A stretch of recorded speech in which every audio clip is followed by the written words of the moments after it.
How's it going, everybody? I'm Cherokee Ronnie. Welcome back to my channel. And on today's episode, I go and buy a Jeep.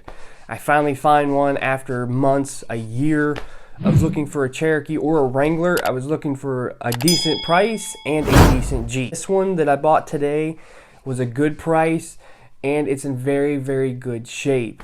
I'm really impressed of how good a shape it's in, and that just shows you if you guys just collect money and have patience, you can run across a good deal and everything like that. And this one's pretty much halfway done for me, and I got a good price, and it just needs a little bit of TLC. So today we got to go pick it up. We got to do a little work to get it home. I'm not going to haul it. I'm actually going to drive it home because that's just what we do here in West Virginia. Alright, let's take a look at the interior of this Jeep, and I must say it's in actually pretty good shape for what it is. It does have the pins in the headliner like every other Jeep does. This is a little bit higher model Jeep. As you can see, it has tan interior, all the good stuff. It has a nice little oscillating fan that come with it. It has the pan seats, it has these speakers back there, just your typical Jeep stuff. Everything functions. For once, I actually got one with the ashtray. I got one with the latch. Actually latches. So it's a stock radio.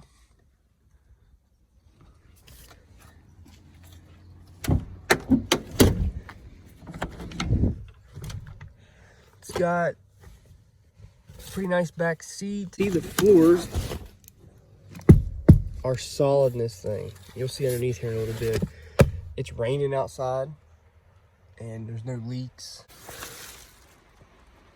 So it runs for sure. I know it runs and drives.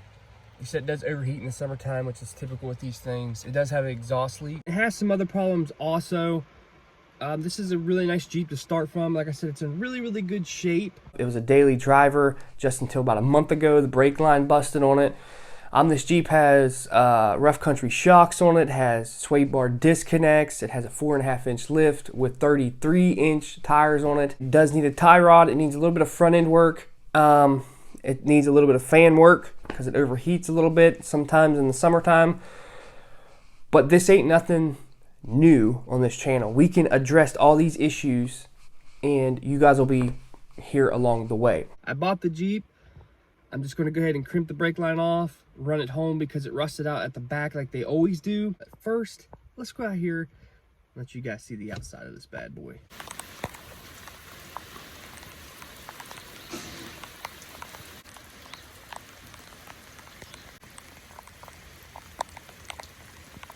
Everything is in good shape.